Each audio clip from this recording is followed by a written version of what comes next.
dan seburuk-buruk jalan yang ditempuh ya zina. Nah, kalau kata Bang Haji, kan ada lagunya kan, nah, itu caranya binatang kata Bang Haji Dok Irama, jangan dilakukan. Dosa ke-9, memutuskan tali kekerabatan. Ternyata kita teke sama orang, bermusuhan sama orang, nomor 9 peringkatnya, yang tinggian rupanya dia mengerikan, nomor 9 itu peringkatnya itu. Maka pulang dari sini kalau yang masih ada kita musuhan sama orang, udah elokkanlah, ternyata masuk 10 besar dia. Kalau di hadis itu sahih hadisnya, la yadkhul jannata qati, tak masuk surga orang yang memutuskan tali silaturahim. Berhati-hati kita. Sudah, ini saya tambahkan lagi. Malaikat Jibril itu sering datang kepada Rasul dan memberikan tausiah, memberikan nasihat, mengajarkan agama Islam. Dari sekian seringnya malaikat Jibril datang kepada Rasul, apa yang paling banyak, yang paling sering dinasihati malaikat Jibril apalah? Apakah tentang sholat, tentang puasa, tentang zakat, tentang haji, tentang apa? Kira-kira ada yang tahu? Malaikat Jibril saking seringnya dia sering datang kepada Rasul untuk mengajarkan agama Islam. Apa yang paling sering dinasihatkan malaikat Jibril kepada Rasul kita? Apa yang paling sering dinasihatkannya? Ternyata yang paling sering dinasihatkan malaikat Jibril adalah jaga hubunganmu dengan tetanggamu. Itulah rupanya paling teratas, paling banyak dinasihatkan malaikat Jibril kepada Rasul. Itu nomor satunya, maksudnya begitu. Jaga hubungan bertetangga ini tadi. Kekerabatan, memutuskan tali kekerabatan atau persaudaraan, nomor 9 peringkatnya. Ngeri itu. Sudah? Elok kita buang jauh-jauh dendam di hati. Nah, itu yang bahaya. Karena orang yang punya dendam ini pikirannya akan mengarah kepada untuk mencelakai orang terus, akan begitu. Plong kita kalau kita tidak ada dendam. Dan pastinya kita ini manusia biasa, semua kita ini pasti pernah punya kenangan pahit sama orang. Saya pun termasuk gitu loh. Semua kita punya itu.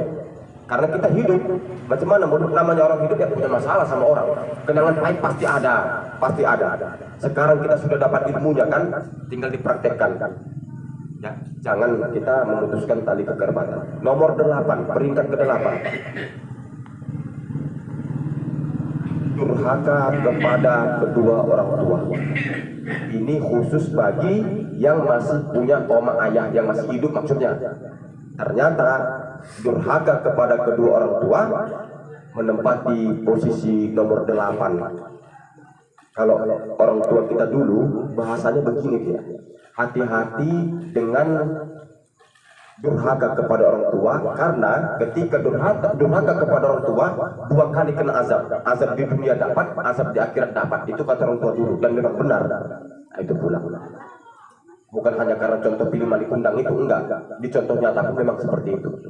Yang masih hidup ya kedua orang tuanya ini khusus ini, dan saya katakan tentunya apa, kalaulah belum sampai masa orang tua kita ini tua seperti umur 80-90, sebenarnya ujiannya belum terlalu berat. Kapankah datang ujian terberat itu? Ketika nanti orang tua kita sudah di umur 80, sudah tak lalunya lagi kamar mandi. Wah, disitulah ujian anak yang paling berat itu. Disitulah memang. Tapi ketahuilah supaya makin semangat ini, disitu pula lah surganya sebenarnya. Surga si anak ini tadi. Naik ke peringkat ke-7. Dosa tertinggi ke-7, peringkat ke-7 adalah tidak menunaikan haji, tak melaksanakan haji, tapi dia mampu, uang hartanya banyak, dia tak melaksanakan haji, ada di peringkat ke-7. Dosa peringkat ke-6, seseorang yang tidak berpuasa di bulan suci Ramadan dalam keadaan sengaja tanpa ada halangan. Kalau sakitnya pula dia sakit cikungunya atau dehidrasi atau tipes segala macam, kata dokter, Pak, Bu, jangan puasa dulu. Maka bisa dia tidak berpuasa di bulan Ramadan, bisa. Maafu anhu, dimaafkan. Tinggal nanti diganti di lain hari. Tapi ini dia badannya segar, sengaja dia nggak puasa di bulan Ramadan, dosanya ada di peringkat ke-6. Peringkat ke-5, tak bayar zakat, uangnya ada. Nah, kalau ini insya Allah kita semua selamat yang nomor 5 ini. Kalau nomor 6 ya mudah-mudahan juga selamat lah nomor 6. Janganlah pula lagi enggak puasa yang aneh ya kan, puasa. Kalau yang payahnya pula diterik matahari, pakai payung keluar rumah. Nomor 4, ama ini mungkin agak banyak ini. Meninggalkan sholat dengan sengaja. Mak ngeri kalau ini bang, ngeri. Dan ini pun kalau dibahas sampai subuh juga ngeri.